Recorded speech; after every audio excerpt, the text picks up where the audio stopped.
colonie française qui a reçu le plus grand nombre de travailleurs engagés. On estime qu'environ 200 000 personnes ont débarqué, dont 70% d'Indiens et 30% de non-Indiens, à savoir des Africains, des Malgaches, des Comoriens, des Arabes, des Chinois, des Vietnamiens et même une petite centaine venus du Pacifique. Cette diversité de recrutement est une des caractéristiques de l'engagisme à La Réunion. L'autre caractéristique est la précocité de la mise en place de ce système. Dès le XVIIIe siècle, la Compagnie des Indes avait recruté des engagés indiens venus de Pondichéry qui ont laissé surtout le nom de Malabar aux descendants des engagés des Indiens à La Réunion, une appellation qui est de plus en plus remplacée par le terme tamoul. Quant aux engagés du sucre, ce qui nous intéresse, ceux qui sont venus au XIXe siècle pour développer la culture de la canne et l'industrie sucrière, les premiers sont arrivés dès 1820 dans le cadre d'une expérience de remplacement des esclaves par des travailleurs sous contrat. Le début de cette première phase de l'engagisme à La Réunion commence officiellement en 1828 avec l'arrivée de la goélette La Turquoise et à son bord 15 Télingas recrutés à Yanao. En effet, cette première phase de recrutement se déroule à partir du port de Yanao et plus de 3000 personnes vont arriver dans l'île pour travailler en même temps que les esclaves. Il faut noter qu'à La Réunion, l'esclavage n'est aboli qu'en 1848, c'est-à-dire 20 ans plus tard. La hiérarchie coloniale peine à considérer que ces hommes sont des hommes libres et un certain nombre de révoltes émaillent cette première immigration, surtout contre les conditions de vie et de travail qui s'apparentent à l'esclavage. Et finalement, cette première phase d'immigration est arrêtée très rapidement. On fait alors appel à des engagés africains et chinois avant que l'abolition de l'esclavage en 1848 ne marque l'arrivée de nouveau de travailleurs indiens, cette fois-ci recrutés à partir de Pondichéry et de Carical pour des contrats de 5 ans. Une partie de ce recrutement étant destinée aux colonies françaises des Antilles, La Réunion, en pénurie de main-d'œuvre, se tourne vers l'engagisme africain, surtout à partir de la côte orientale d'Afrique, de Madagascar, dans des conditions qui rappellent tellement la traite négrière que son arrêt est un des préalables à la signature de la convention que la France négocie alors avec la Grande-Bretagne. Il s'agit d'ouvrir l'Inde britannique au recrutement d'engagés à destination de La Réunion. En 1860, cette convention ouvre aux îles françaises les ports de Calcutta et de Madras, même si rapidement les colons refusent Calcutta. Surtout, un consul britannique est installé dans l'île pour veiller au respect des contrats. La commission d'enquête de 1877 va montrer que ce n'est souvent pas le cas. Elle dénonce des abus, en particulier le non-paiement des salaires et la désorganisation des retours dans les régions de départ. La dernière caractéristique de cet engagisme réunionnais est sa durée.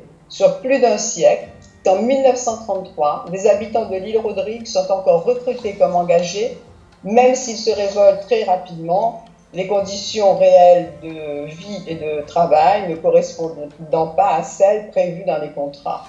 Ils vont être finalement rapatriés, marquant ainsi la fin de l'arrivée des engagés, mais le système lui-même va durer jusqu'aux années 1936-1937, et cette durée explique pourquoi l'engagisme a marqué durablement la société réunionnaise.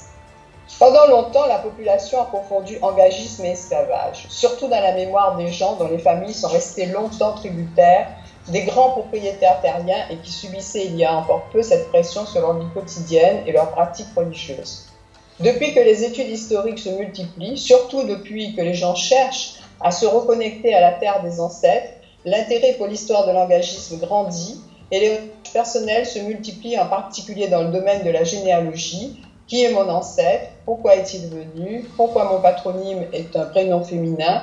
Que faisait une femme seule ici? Autant de questions dont les associations se sont emparées et qui participent à la mise en valeur de l'histoire de l'engagisme. De plus, de nombreux coïls ruraux, dont les fresques témoignent d'un art villageois, ainsi que de grands temples urbains, ont été intégrés dans le patrimoine national français en tant que monuments historiques, donnant une visibilité importante au groupe des Indo-Réunionnais. La Réunion possède effectivement un des lieux qui jalonnait la route des engagés, lieu connu mais longtemps non étudié, à savoir les lazarets de quarantaine.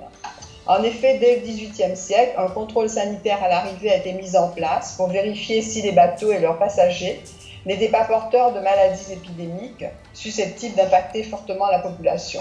Ce contrôle sanitaire à l'arrivée concernait aussi bien la population esclave, puis engagée, mais aussi les passagers libres. Les plus anciens de ces lazarets de quarantaine, situés dans la ville de Saint-Denis même, ont disparu, mais les fouilles archéologiques récentes ont permis de localiser l'un d'entre eux, celui de Petite-Île, à l'entrée ouest de Saint-Denis. Il reste aujourd'hui les ruines du lazaret de la Ravine-à-Jacques, qui a fonctionné du XVIIIe siècle à la seconde moitié du XIXe siècle, accueillant des libres, des esclaves et des engagés. Devenu trop petit en regard du nombre d'engagés attendus suite à la signature de la Convention de 1860, il a été complété puis remplacé par le dernier grand lazaret de quarantaine installé à la Grande Chaloupe en bord de mer. En 1859, une épidémie de choléra tue plus de 2700 personnes suite au non-respect du contrôle sanitaire par le capitaine du navire le Mascarène. La conséquence est que tous les engagés qui arrivent désormais après 1860 sont soumis à une quarantaine d'observation de 10 jours, même s'ils ne sont pas malades, afin de vérifier qu'ils ne sont pas porteurs de maladies considérées comme endémiques dans les régions d'origine, à savoir la peste et le choléra.